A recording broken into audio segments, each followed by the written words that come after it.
रमेश जी, अगर मेरे जैसे आदमी को स्टेट पार्टी प्रेसिडेंट बनाया होता, स्टेट प्रेसिडेंट, तो जयराम ठाकर 1 साल पहले चुनाव करा चुका है। लीडरशिप 18 वाइस प्रेसिडेंट डिस्ट्रिक्ट कमीटर में, और इन दोनों ने 25 साल में क्या किया है।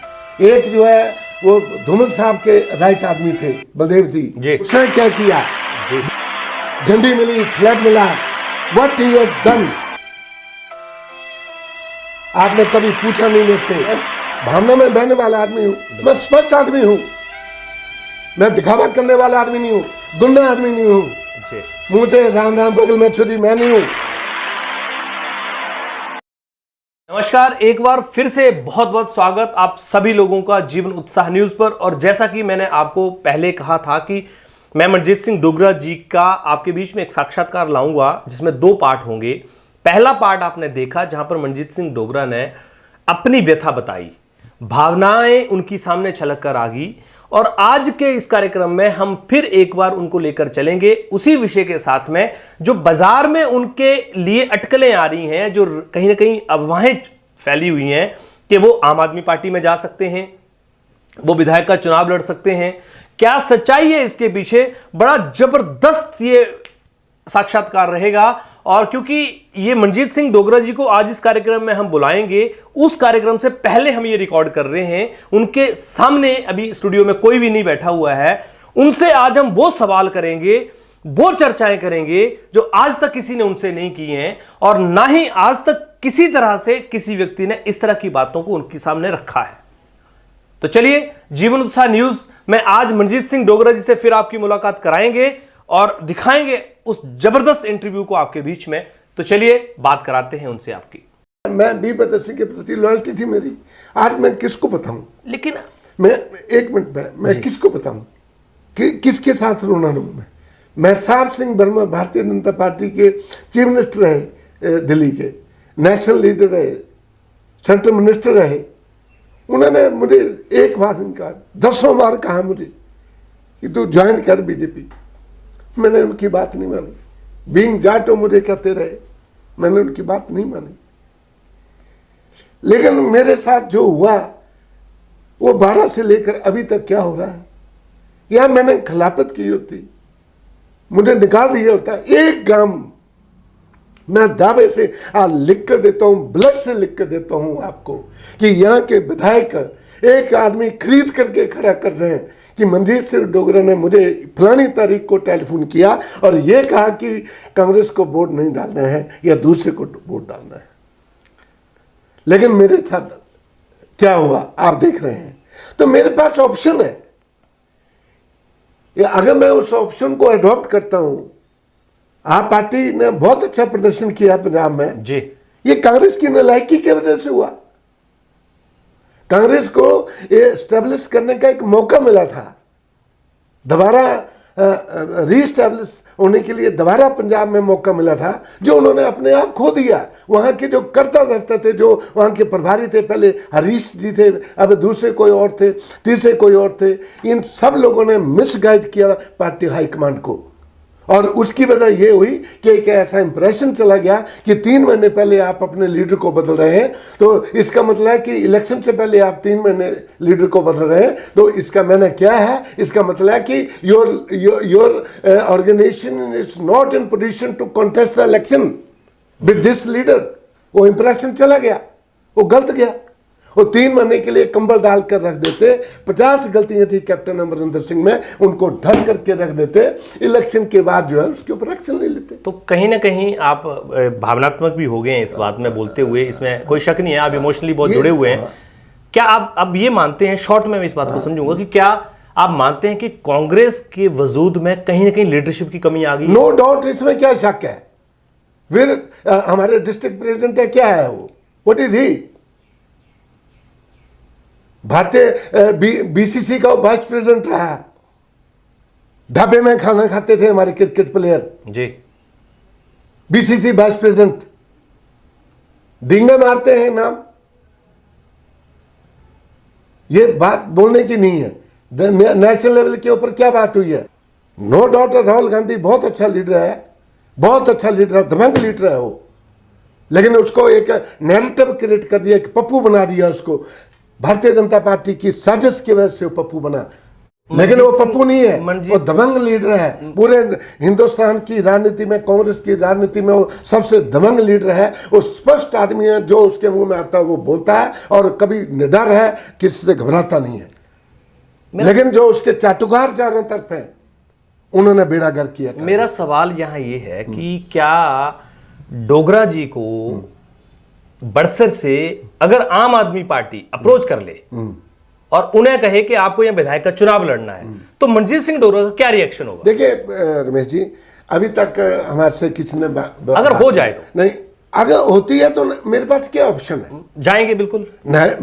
अगर मेरे को कोई अप्रोच करता है, मेरे को कोई मान सम्मान देता है, तो मैं रेत के ढेर पर मुझे कांग्रेस ने बैठाला हुआ है। मैं कहता हूँ, आज कहता हूँ रमेश जी, अगर मेरे जैसे आदमी को स्टेट पार्टी प्रेसिडेंट बनाया होता, स्टेट प्रेसिडेंट, तो जयराम ठाकुर 1 साल पहले चुनाव करा चुका होता।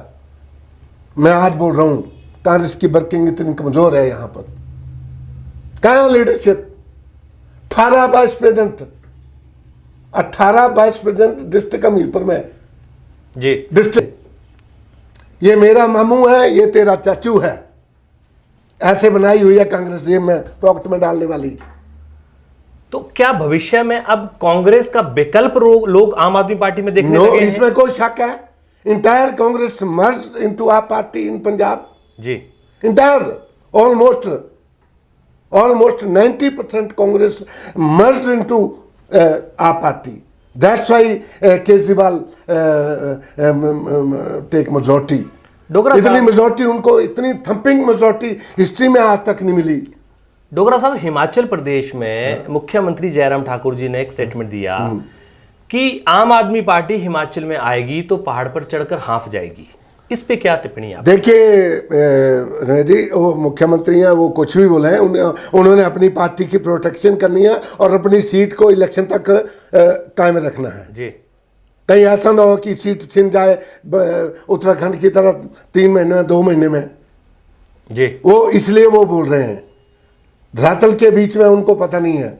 आप बताइए कि ओनली इस वक्त मैं दावे से कह सकता हूँ, मैं कोई उनका स्पोक्समैन नहीं हूँ, ना मैंने कभी ज्वाइन किया उनको, ना मैं इनसे इनके किसी लीडर से मिला अभी तक जी। ना ही मेरे से वो मिले। लेकिन मैं इतना जोर दावे से कह सकता हूँ, आज कह सकता हूँ कि आप पार्टी से बड़ी सेकुलर पार्टी और कोई हो नहीं सकती।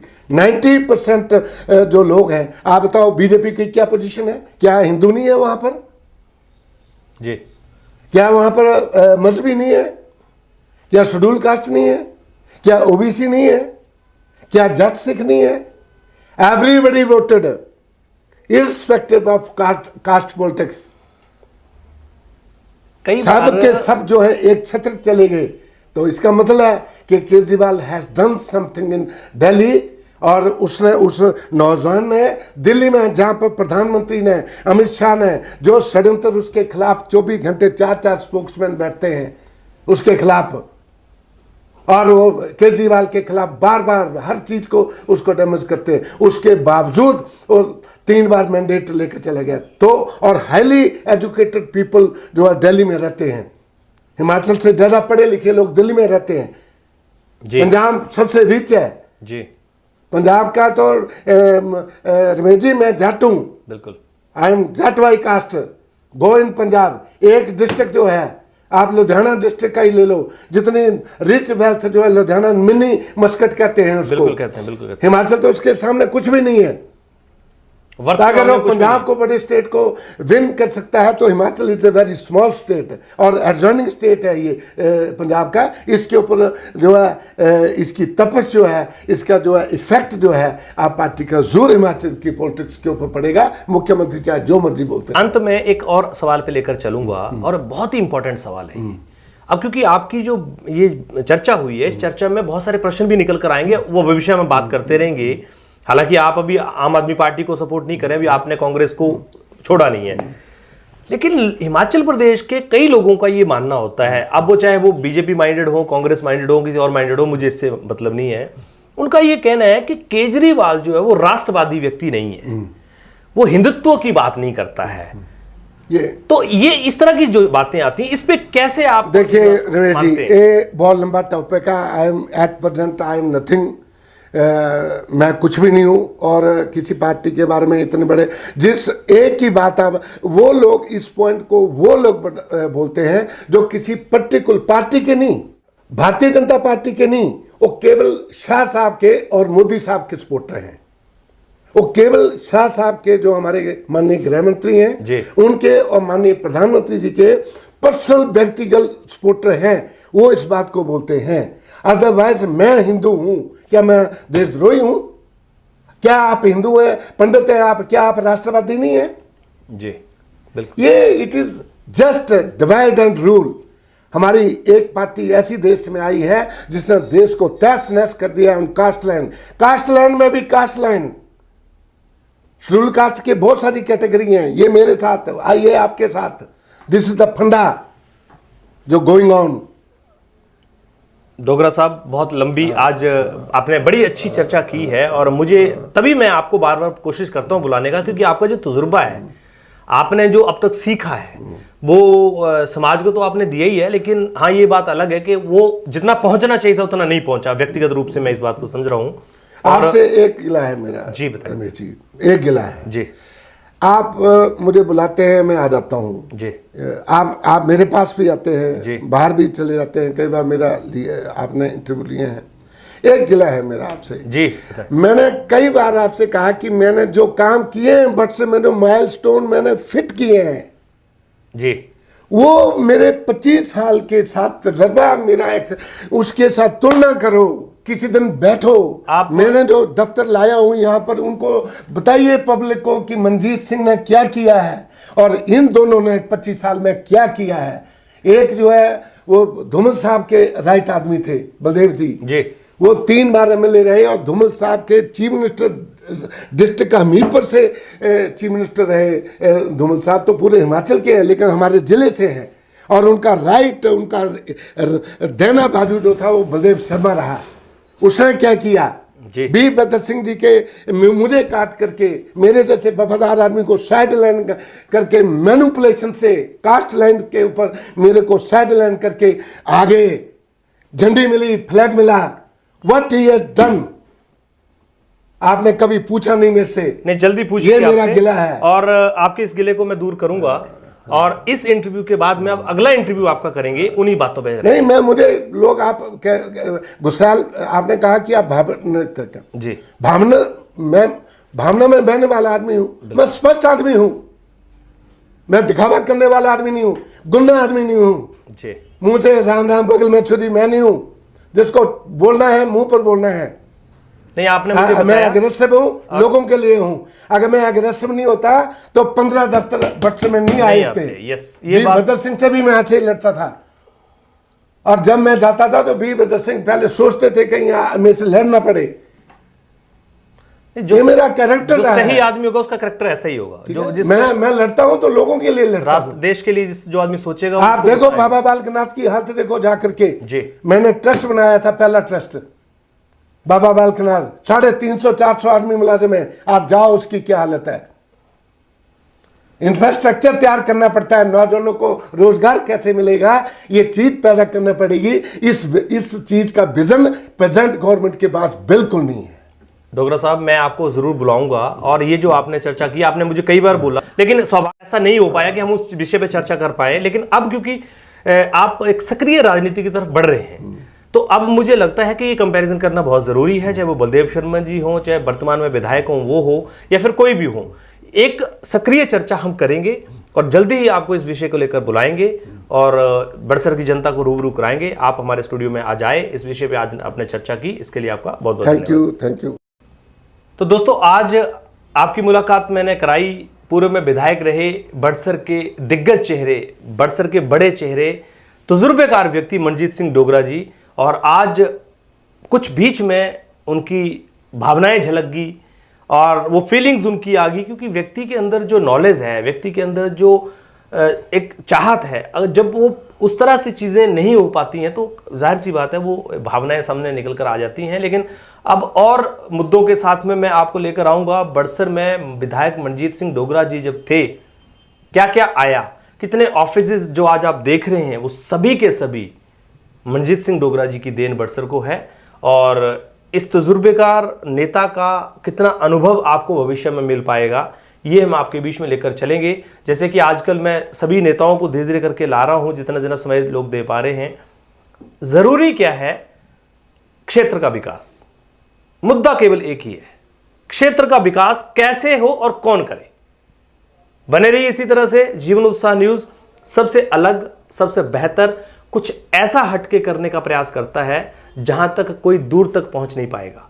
विश्वास दिलाता हूं, जो भी चर्चा होगी कहीं भी किसी तरह से भी पायरेटेड नहीं होगी, दिखावे वाली नहीं होगी। जो होगा सच होगा, सच के साथ हम चलेंगे और बड़सर की जनता को जो सही नेता होगा उसको चुनने के लिए, तैयार करने के लिए आपके बीच में ये लगातार प्रोग्राम जारी रखेंगे। जीवन उत्साह न्यूज के साथ आप बने रहिए। हमारी खबरों को आप शेयर जरूर कीजिएगा और साथ में हमारा जो चैनल है उसको आप इसी तरह से प्यार देके रखिएगा, क्योंकि आपका प्यार और आपका सहयोग ही हमारी प्रेरणा है। बहुत बहुत धन्यवाद आप।